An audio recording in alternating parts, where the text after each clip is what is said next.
Hello professor Khalid, হ্যাঁ কেমন আছেন আপনাদের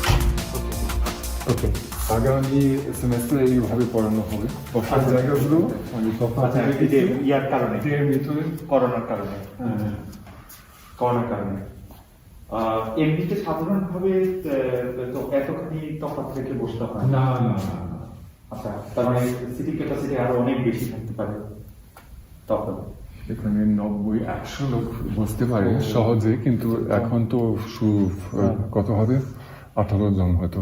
হ্যাঁ চমৎকার বিন্যাস হ্যাঁ। বলা যাবে এবং নিশ্চয়ই মানে লেকচার দেওয়ার সুবিধার জন্য খুব মানে সুষম শব্দের বন্টনেরও ব্যবস্থা করা হ্যাঁ, হয়েছে। আর ওইটা দেখুন হ্যাঁ। নদীটা দেখা যায়, নদী পাহাড়। ও আচ্ছা আচ্ছা আচ্ছা আচ্ছা হ্যাঁ এখানকার ভিউ খুব সুন্দর খুব সুন্দর এখানকার ভিউ। এমনিতে প্রফেসর আপনার জন্ম জার্মানির কোন অঞ্চলে? উত্তর জার্মানিতে মানে ব্রাউনশভাইগ বলে একটা জায়গা, আচ্ছা। ব্রাউনশভাইগ হানোভারের কাছে। হ্যানোভারের কাছে আচ্ছা আচ্ছা আচ্ছা আচ্ছা আচ্ছা আচ্ছা আচ্ছা আচ্ছা আচ্ছা আচ্ছা আচ্ছা আমি হামবুর্গ যেতে সময় হ্যানোভার পড়ছিল ওরা বন থেকে যখন হামবুর্গ গেছিলাম তখন হ্যানোভার ছিল কোন একটা জায়গায়। তা হামবুর্গেও ছিলাম কিছুদিন। আচ্ছা আর হাইডেলবার্গে আপনি কতদিন ধরে আছেন? কত বছর, 13 বছর হয়েছে এবার। 13 বছর হয়েছে আচ্ছা টানা টানা 13 বছর এখানে অধ্যাপনা করতে করতে। এবং তার আগে আমি এক সময় ছিলাম সব মিলিয়ে 6 বছর, 19 বছর হয়ে গেছে এই শহরে। আপনি তো নিশ্চয়ই বাংলাদেশে গিয়েছেন প্রফেসর? আমরা শুনেছি বা আমরা জেনেছি যে বেশ কয়েকবার গেছেন, কতবার হবে গুণা আছে?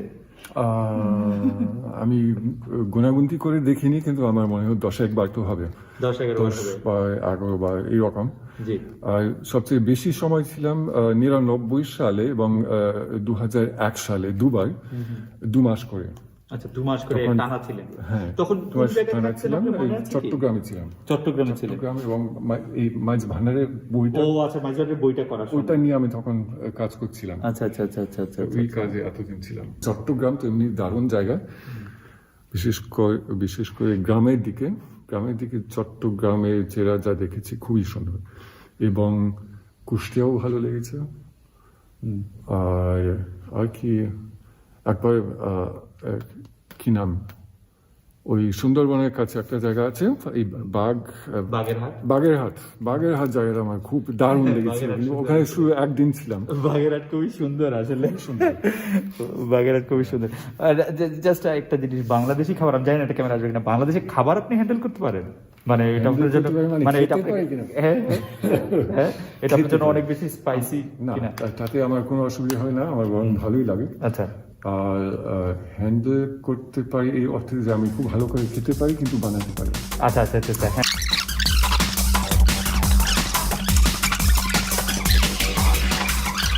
তাহলে এবার আমার অফিসে জিজ্ঞেস করুন।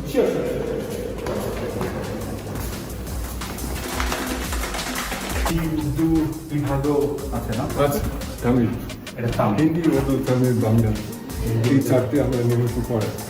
হিন্দি উর্দু তামিল বাংলা। ও এইটি হচ্ছে প্রফেসর হান্স হায়দার। ঠিক আছে আচ্ছা, দর্শক স্বাগত জানাচ্ছি হাইডেলবার্গ বিশ্ববিদ্যালয় থেকে। আমরা এখন এমন একজনের ঘরে আছি যাকে আমি বলি জাদুকর, একজন ম্যাজিশিয়ানের মতো, যিনি আসলে বাংলা এত ভালো বলেন জার্মান নাগরিক হয়েও যে আমরা তার কাছে আসলে অনেক সময় বাংলা পরীক্ষা দিতে হবে। তিনি শুধু বহুভাষাবিদই নন, তিনি পণ্ডিত, তিনি ইতিহাসবিদ, আরও অনেক বিষয়ে তার অসাধারণ আগ্রহ রয়েছে। বাংলাদেশের রাজনীতি, বাংলাদেশের সাহিত্যের যে ক্রমবিকাশের ধারা, সেটিও তিনি খুব মনোযোগ দিয়ে খেয়াল করেন। দর্শক আপনার কথা শুনলেই তার সাথে আপনি বুঝবেন। আজকে আমরা তার সাথে অনেকগুলো বিষয় নিয়ে কথা বলতে চাই। প্রফেসর হায়দার, আপনি কয়টা ভাষা বলতে পারেন? বলতে পারি, মানে উপমহাদেশের ভাষা বলছেন? হ্যাঁ, হ্যাঁ। বাংলা, হিন্দি, উর্দু কিছুটা, তামিল কিছুটা, একটু মারাঠি। আচ্ছা আচ্ছা আচ্ছা আচ্ছা। আর ইউরোপীয় ভাষাগুলির মধ্যে? কয়েকটা, বেশ কয়েকটা। বেশ কয়েকটা। আচ্ছা। এটা খুবই ইন্টারেস্টিং যে আপনি এই বাংলা কবে শেখা শুরু করলেন? আমার ইউনিভার্সিটিতে পড়াশোনার পর্যায়ে একেবারে প্রথম পর্যায়ে আমাকে শুরু করতে হয়েছিল দুটো ভাষা নিয়ে। আমি হিন্দিটা পড়তে চেয়েছিলাম তখন, বাংলা নিয়ে কোনো ধারণা ছিল না, কিন্তু হিন্দির পাশে আর একটা ভাষা দরকার ছিল, বাংলা ছিল। হ্যাঁ, বাংলাটা নিলাম। আচ্ছা আচ্ছা আচ্ছা। সেটা কোন সালে হবে আপনার কি মনে আছে যে এটি কোন বছর? 1987। 1987। তারপর কি বাংলা আপনার ভালো লাগলো, নাকি আপনার ছাত্রছাত্রীরা যাতে আর একটু ভালো করে পড়াশোনা করতে পারে না না, উৎসাহ আমার পায়? প্রচন্ড ভাবে ভালো লাগলো। আচ্ছা, প্রচন্ড ভাবে ভালো লাগলো। আমি যদ্দূর আপনার কাজ জেনেছি যে আপনি আসলে বাংলা সাহিত্যের যে ধ্রুপদী, যেগুলিকে আমরা ক্লাসিক্স বলি, তার প্রতি আপনার আগ্রহ বেশি। সমকালীন বাংলা সাহিত্যের খোঁজ কি আপনি রাখেন? আমি আগে থেকে এখন অনেক বেশি রাখছি। আচ্ছা আচ্ছা আচ্ছা আচ্ছা। আমি আসলে 19 শতক থেকে আস্তে আস্তে বর্তমানের দিকে আসছি। 19 শতক থেকে আস্তে আস্তে বর্তমানের দিকে আসছে। বিশ্ব সাহিত্যের মাপকাঠিতে আমরা জানি যে জার্মানিতে বা ইউরোপীয় অন্যান্য ভাষাগুলি, তো আমি যদি জার্মানের কথা নাও বলি, ইউরোপের অন্যান্য ভাষাগুলিও সাহিত্যে আসলে অনেক অগ্রসর, চিন্তার ব্যাপকতায়, মানে বিস্তৃতিতে আসলে অনেক অগ্রসর। সেই তুলনায় বাংলা সাহিত্য কি একটু বেশি মানে আমি একঘেয়ে বলবো না, মানে সরল রৈখিক কিনা, লিনিয়ার কিনা? এগুলো বলা মুশকিল। আচ্ছা, মাপকাঠি কোথায় সেটা আচ্ছা। আগে দেখতে হবে। মাপকাঠি তো নোবেল প্রাইজের কথা যদি বলেন, তাহলে মাপকাঠিটা তো দেখবেন একেবারে ইউরোপের ভিতরে, একেবারে নয় কিন্তু অনেকটা অনেকটা। মাপকাঠিগুলো অনেক দিন থেকে এই ইউরোপ, এই আমেরিকা থেকে তৈরি হয়ে এসেছে, আর মাপকাঠিগুলো পাল্টালে কিন্তু আমাদের ধারণাগুলোও পাল্টাবে। আর বাংলা সাহিত্যে আমি মনে করি অনেক কিছু রাখা আছে যেগুলো কিন্তু অনেকে জানেন না। অনেকে জানি না, কারণ বাংলা সাহিত্যের মতন সমৃদ্ধ একটা সাহিত্য আমি দেখছি অনেকে আজকাল এমনকি বাঙালি হলেও অনেকে আর বিশেষ করে খেয়াল করে না, সেভাবে আর পড়ে না। সেটা একটা দুঃখের ব্যাপার, কারণ সত্যি বাংলা সাহিত্যে অনেক কিছু রাখা আছে। শুধুমাত্র পশ্চিম বাংলার ক্লাসিক্যাল লেখকরা নয়, বাংলাদেশে অনেক কিছু এসেছে বাংলাদেশ থেকে। যেমন শহীদুল জহির, ওনার কথা যদি বলি, হ্যাঁ, আমি সবে মাত্র ওনাকে আবিষ্কার করেছি, আগে জানতামই না, কিন্তু এখন পরপর ওনার কয়েকটা লেখা পড়েছি, আমি তো অভিভূত একেবারে। শহীদুল জহির অবশ্য অনেক বেশি, আমি কি বলবো, যে ওনার ঘরানাটা মানে বাংলা সাহিত্যের যে ধ্রুপদী ঘরানা থেকে উনি আসলে নিজস্ব একটি ঘরানা। আপনি এই মুহূর্তে শহীদুল জহিরকে পড়ছেন? এই মুহূর্তে পড়ছি না, আমি আচ্ছা, পড়তে 2-1 বছর আগে পড়ছিলাম, এখন আবার পড়বো ভাবছি। আচ্ছা,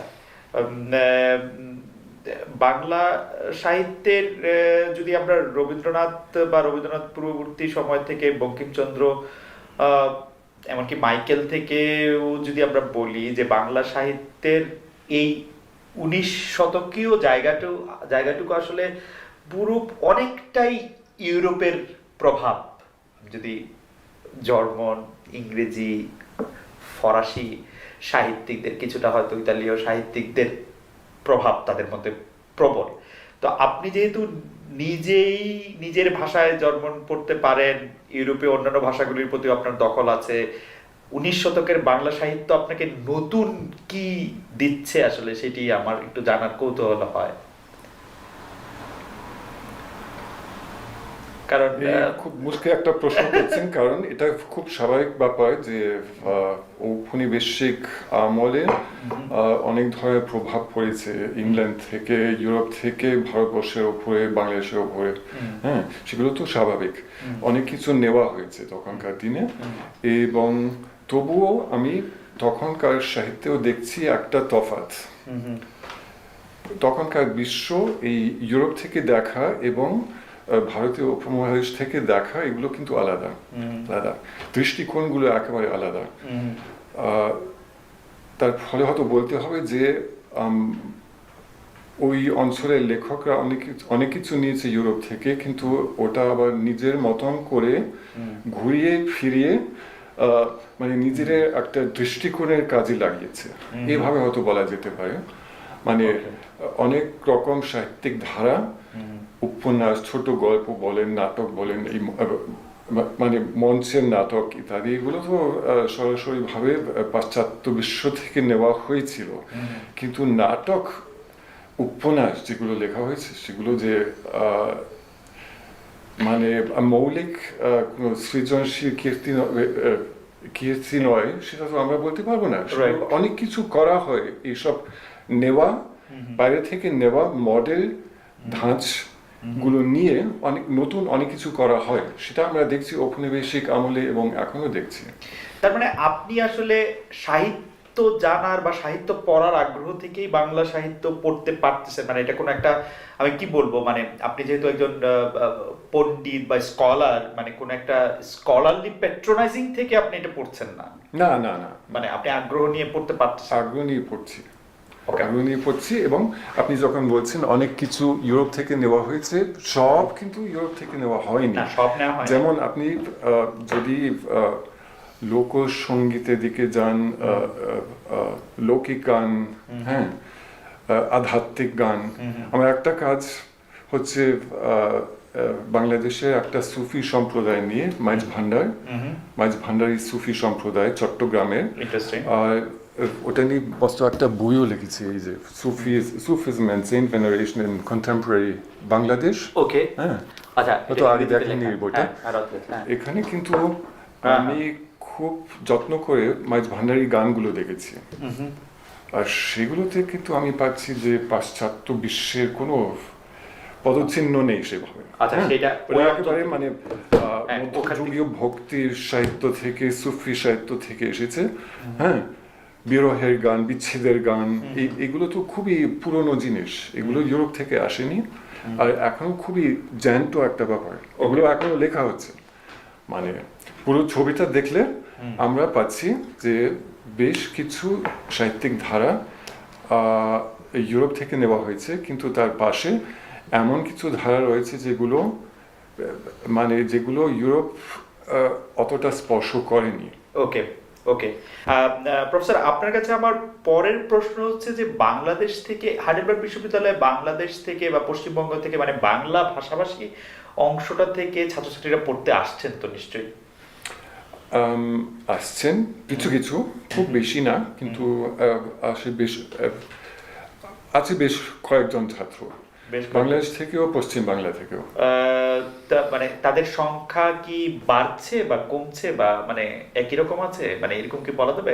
আরো বেশি মানুষ, আরো বেশি ছাত্রছাত্রীরা কি এখানে পড়তে আসতে উৎসাহ নিচ্ছে নাকি, মানে কারণ কারণ আমাদের সব মিলিয়ে কজন ছাত্র হবে সেই দেশগুলো থেকে?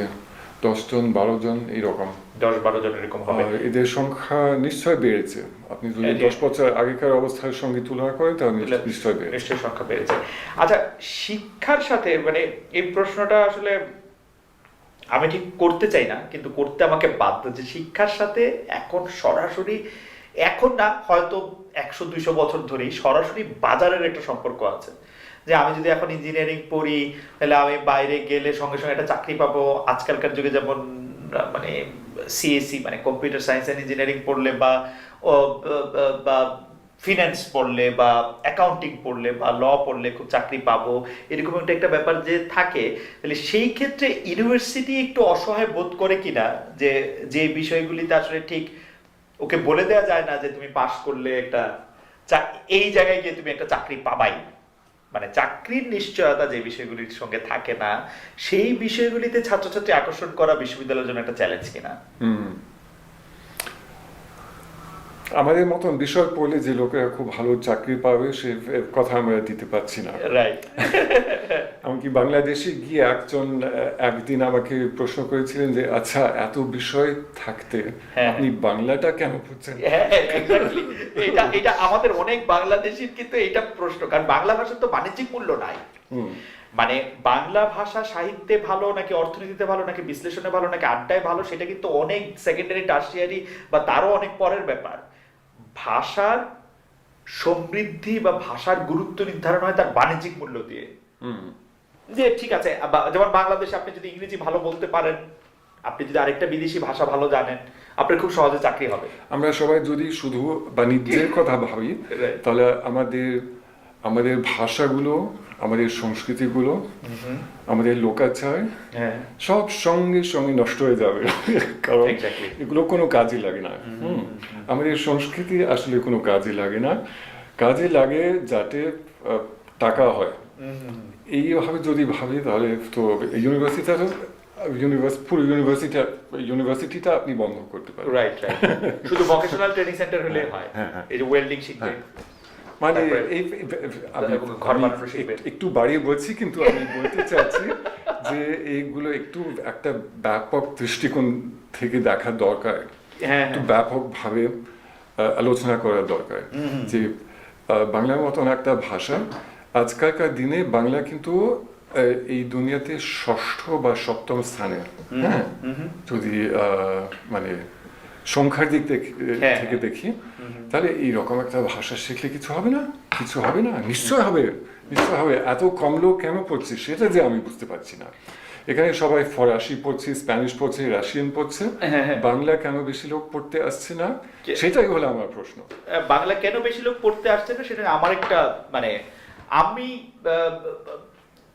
আমিও বিদেশি বিশ্ববিদ্যালয়ে মানে ইংল্যান্ডে পড়াশোনা করেছি, তখন দেখেছি যে আমার যারা কলকাতার বন্ধু আছেন, পশ্চিমবাংলার বন্ধু আছেন, তারা বাংলাটা তাদের শেখার মধ্যে কোনো ভাষার মধ্যেই নাই, কারণ বাংলা কোনো কাজে লাগে না। মানে সেইটা মোটামুটি ভাবে প্রবল ভাবে নকল করা শুরু হয়েছে বাংলাদেশে।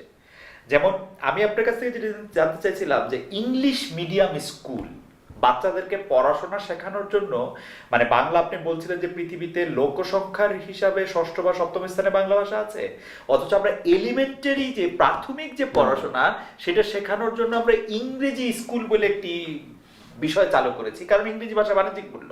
কয়েকদিন পরে আমরা চাইনিজ মিডিয়াম স্কুল চালু করব, তার কয়েকদিন পরে হয়তো আমরা জানি না মানে কোন এখন মনে হচ্ছে যে চাইনিজ মিডিয়াম স্কুল চালু করা সময়ের দাবি, কারণ চীন তো এগিয়ে আসছে।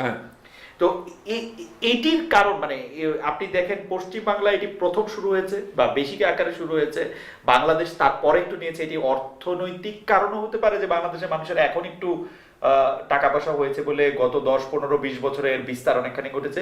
কিন্তু আমি আপনাকে বলতে পারি যে গত 10-15-20 বছরে বাংলাদেশের মধ্যবিত্ত তার বাচ্চাদের ইংরেজি মিডিয়ামেই পড়াতে চায়। কেন চায় সেটির আসলে বড় ব্যাখ্যা মানে আমার কাছে নাই, আপনি দিতে পারেন কিনা আপনার কাছ থেকে আমি একটু শুনতে চাই। এখানে সুন্দর একটা সমঝোতা দরকার, কারণ বাংলাদেশি হোক বা জার্মান হোক বা ফিনল্যান্ডিশ হোক বা যেই হোক, ইংরেজি ছাড়া আমরা আর পাচ্ছি না। ইংরেজি আমাদের খুব দরকার, যেহেতু এই মানে বিশ্বায়নের ফলে সবাই সবার সঙ্গে কথা বলছে, একটা ভাষা দরকার। আর অনেক ক্ষেত্রে, সব ক্ষেত্রে নয় কিন্তু অনেক ক্ষেত্রে এই ভাষাটা হলো ইংরেজি। এই ভাষাটা আমরা বাদ দিতে পারবো না কেউ, কিন্তু সুন্দর একটা সমন্বয় দরকার, একটা সমঝোতা দরকার। আমরা ইংরেজি ব্যবহার করছি বলে যে আমাদের নিজের ভাষা বাদ দেব, ওটা প্রত্যাখ্যান করবো, এরকম তো কোনো কথা না। এটা এক ধরনের সংস্কৃতির অভাব অথবা সাংস্কৃতিক বোকামি। হ্যাঁ, আমি জার্মান হয়ে নিজের ভাষার ব্যবহার করব না, যেহেতু আজকাল সবাই সবার সঙ্গে ইংরেজি বলছে।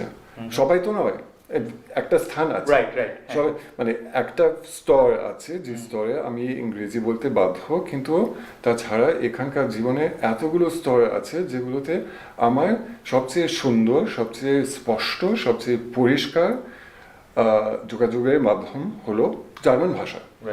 সে আমি বাদ দেবো কেন? আমি পাশাপাশি দুটো তিনটে যে যতগুলো ভাষার দরকার সেগুলো পালন পোষণ করব, সুন্দর রাখবো, একটু আলাদা রাখবো। পুরোপুরি আলাদা রাখতে হবে তাও নয়, হ্যাঁ, দু একটা কেন, মানে 50-60টা ইংরেজি শব্দ আমার জার্মান ভাষায় ঢুকলে কি হবে? কিছু হবে না, কোনো ক্ষতি নেই। Right. এগুলো হতেই পারে, Right. হয়, সবসময় হয় এগুলো। এইরকম একটা পিউরিজমে, বাংলায় কি বলবো, পিউরিজম, ভাষা শুদ্ধতা। ভাষা শুদ্ধতায় আমি বিশ্বাসী নই। না, রাইট, আমি বিশ্বাসী নই, কিন্তু আমি তবুও মনে করি যে ভাষাগুলো একটুখানি আলাদা রাখা দরকার। সব সময় সব গুলিয়ে ফেলা ঠিক নয়, যেটা আমি দেখছি মানে মধ্যবিত্ত বাঙালিদের মধ্যে, বাংলাদেশের হোক পশ্চিম বাংলার হোক, সবাই এগুলো খুব বেশি করে করছে। মানে কিছুটা আমি এটা বেশি সমালোচনা করব না, এটা ঠিকই আছে, এগুলো হয়, কিন্তু তবুও আমার মনে হয় যে আমাদের শিক্ষা ব্যবস্থায় এমন কিছু মানদণ্ড থাকা উচিত যাতে ছাত্রীরা এই দুটো ভাষা পাশাপাশি শিখতে পারে, বাংলা আর ইংরেজি। আর ভারতবর্ষে বাংলা, হিন্দি, ইংরেজি যাই হোক, এগুলো কিন্তু দরকার। একটা ভাষাকে অবহেলা করা ঠিক নয়। নিজের ভাষা হলে অবহেলা করা, এটা তো এক ধরনের মানে আত্মবিরোধ, একটা দ্বন্দ্ব, একটা দ্বন্দ্ব সৃষ্টি হয়। আমি এই ভাষাটা বলছি সব সময়, কিন্তু আমি ওই ভাষাটাকে কোনো মান দিচ্ছি না, এটা কেন হবে? আমরা যে এই অনুষ্ঠানটা বা আপনার ইন্টারভিউটা এটার জন্য যে করছি, সেইটা আমরা একটা নাম দিয়েছি, এটার নাম হচ্ছে ডিডব্লিউ ক্যাম্পাস। ডিডব্লিউ ক্যাম্পাসে আমরা স্টুডেন্টদেরকে বিভিন্ন তথ্য দিতে চেষ্টা করছি যে ইউরোপে পড়াশোনা করতে আসলে বা জার্মানিতে পড়াশোনা করতে আসলে তাদের আসলে কি কি চ্যালেঞ্জের মুখে পড়তে হবে, পড়ার পরে তারা কি পাচ্ছে, আগে কিভাবে কি করতে হবে, সেই হিসাবে আপনার কাছ থেকে আমরা একটু জানতে তা চাই। আমার আগেকার কথা শেষ করে এই বলে যে পিএইচডি স্তরে এখানে কিছু সুযোগ থাকতে পারে, যারা বাংলা অন্য কোনো সাহিত্য নিয়ে কাজ করতে চায়, খুব মানে যাদের খুব উচ্ছ্বাস থাকে, ওদের পক্ষে কিন্তু এখানে একটা সুযোগ হতে পারে। কিন্তু তাছাড়া এটা হচ্ছে অবাঙালিদের জন্য, এখানকার বাঙালি শেখানো। কিন্তু তাছাড়া আপনি যেগুলো বলছেন বাংলাদেশি ছাত্রদের জন্য, ছাত্রছাত্রীদের জন্য এখানে অনেক ইউনিভার্সিটিতে কিন্তু সুযোগ থাকতে পারে আমি মনে করি। আর আমাদের একটা সুবিধা হচ্ছে যে উচ্চশিক্ষার খরচ এখানে অনেক কম। ইউকে এর সঙ্গে অথবা ইউএসএ এর সঙ্গে তুলনা করলে এখানে তো সেরকম কোনো খরচ নেই। মানে খেতে তো হবে, থাকতে তো হবে, কিন্তু তাছাড়া যে এই বড় বড় টিউশন ফি দিতে হয় সেরকম কোনো ব্যাপার না এখানে। এখানকার ইউনিভার্সিটিগুলো বেশিরভাগ, প্রায় সবগুলো সরকারি, তার মানে এসব টাকা দিতে হয় না, অল্প একটু দিতে হয়, কিন্তু বেশি না, অনেক সস্তা। এবং আমি দেখছি বাংলাদেশি ছাত্রছাত্রী যারা আসছে বেশিরভাগ তো টেকনিক্যাল ইউনিভার্সিটিগুলো, আর ওখানে যে যা শুনছি, আমার খুব বেশি যোগাযোগ নেই, কিন্তু যে কয়েকবার কথা হয়েছে এমন ছাত্রছাত্রীদের সঙ্গে, ওরা বলছে আমরা অনেক কিছু পাচ্ছি, আমরা মানে এখানে মেনে নিতে কোনো কষ্ট পাচ্ছি না সেভাবে। হ্যাঁ, আমাদের মনে হয় যে এই জার্মানিতে পড়া কিন্তু ইউকেতে পড়ার চেয়েও হয়তো অনেকটা ভালো, যেহেতু আমরা মানে শিক্ষা পাচ্ছি প্রায় একই রকম ভাবে, কিন্তু আমাদের খরচ অতটা হচ্ছে না। খরচ আসলে অনেক অনেক অনেক ব্যয় অনেক কম। আমি 2003 সালে লন্ডন ইউনিভার্সিটি অফ ওয়েস্টমিনস্টারে মাস্টার্স করেছি, তখন ইউনিভার্সিটি অফ ওয়েস্টমিনস্টারের টিউশন ফি ছিল 10,000 পাউন্ড স্টার্লিং। মানে এখন তো এটি আরো বেড়েছে, মানে সেই তুলনায় যদিও আমরা এখন যে ইউনিভার্সিটিতে বা যে জায়গায় আছি, সেই রাজ্য যদিও কিছুটা টিউশন ফি এবছর থেকে হয়তো তার আরোপ করেছে, কিন্তু জার্মানিতে এরকম অনেক জায়গা আছে যেখানে আসলে টিউশন ফি নাই। আর আমি এটা খুব বিশ্বাস করি যে শিক্ষা কিন্তু আসলে কোনো পণ্য নয়, কোনো বাণিজ্যিক পণ্য নয়, যেটা মানে টাকা দিয়ে কাউকে বিলিয়ে দেওয়া যায়, এরকম হওয়া উচিত নয়। শিক্ষা এমন একটা জিনিস যেটা যতটা সম্ভব সবার সঙ্গে উপলব্ধ হতে পারে। ওকে ওকে ওকে ওকে ওকে হ্যাঁ, সেটা তো খুবই চমৎকার করে বললেন। সবার তাহলে সঙ্গে আমরা- আমি ভুল বলেছি, হ্যাঁ। সবার জন্য যেন হ্যাঁ। সবাই যেন এটা পেতে পারে, পেতে পারে, হ্যাঁ, সেটা আমি খুব বড় বলে মনে করি। এটা এই দেশে একটা আদর্শ যেটা আমি পুরোপুরি মানি। আচ্ছা, এই দেশের সব আদর্শ আমি মানি না, কিন্তু এটা এই আদর্শ খুব বড় একটা কথা। আর আমরা আপনার কাছে আমাদের আপনি যে আমাদের সঙ্গে কথা বলবেন সেইটি আমরা আবার আগেই বলেছিলাম, যেন আমাদের শিক্ষার্থীরা, আমাদের দর্শকরা আপনার জন্য অপেক্ষা করে আছেন। আপনি যদি তাদের উদ্দেশ্যে শেষ 2-3টি বাক্য বলতেন, যে আপনার যা বলতে ইচ্ছা করে, আপনার দর্শন, আপনার নিমন্ত্রণ, আমন্ত্রণ, আপনার ইচ্ছা, আপনি যদি আমাদের দর্শকদের উদ্দেশ্যে কিছু বলতেন বা কি বলতে চান। দর্শকদের কাছে আমার এই অনুরোধ যে বাংলাদেশকে বিচ্ছিন্ন কোনো দ্বীপ আপনারা মনে করবেন না। বাংলাদেশ হচ্ছে এই আজকালকার দুনিয়ার একটা অংশ, যেমন এই জার্মানি দেশটাও এই দুনিয়ার একটা অংশ। আমাদের এই দুনিয়া অনেক পাল্টে যাবে আগামী 50, আগামী 100 বছর ধরে অনেক পাল্টে যাবে, যদি থাকবে নিশ্চয়, কিন্তু পাল্টাবে নিশ্চয়, হ্যাঁ, সেটা আমরা জানি। আমাদের এই বিশ্বটা অন্য একটা চেহারা নিচ্ছে, আর এখানে আমাদের সবার যতটা সম্ভব যোগদানের দরকার। এটাতে আমাদের অংশগ্রহণ করতে হবে। আমাদের এই নতুন দুনিয়াটা সাজিয়ে নিতে হবে। এখানে একটা আন্তর্জাতিক ভাষা থাকবে, ইংরেজি, হয়তো অন্য কিছু আন্তর্জাতিক ভাষা থাকবে, আমাদের নিজস্ব ভাষাগুলোও থাকবে, যেন থাকে, বাংলা যেন থাকে, আমাদের জার্মান যেন থাকে, আমরা যেন একটু সুন্দরভাবে এগুলো পোষণ করি। হ্যাঁ, এটা আমার একটা অনুরোধ আপনাদের কাছে, যে আমরা যতটা আন্তর্জাতিক হতে পারি হতে বাধ্য হব, কিন্তু তার পাশে আমাদের মানে নিজস্ব সংস্কৃতির কিছুটা খেয়াল যেন রাখি। এটা আমার মনে হয় খুব দরকার, কারণ বিশ্বায়ন যেটাকে বলি, সেটা খুব সহজে অনেক কিছু বাদ দিতে পারে, অনেক কিছু ভূমিসাৎ করে দিতে পারে, আর এটা কিন্তু ভালো হবে না। ওকে, প্রফেসর হান্স হার্ডার, আপনাকে অনেক ধন্যবাদ।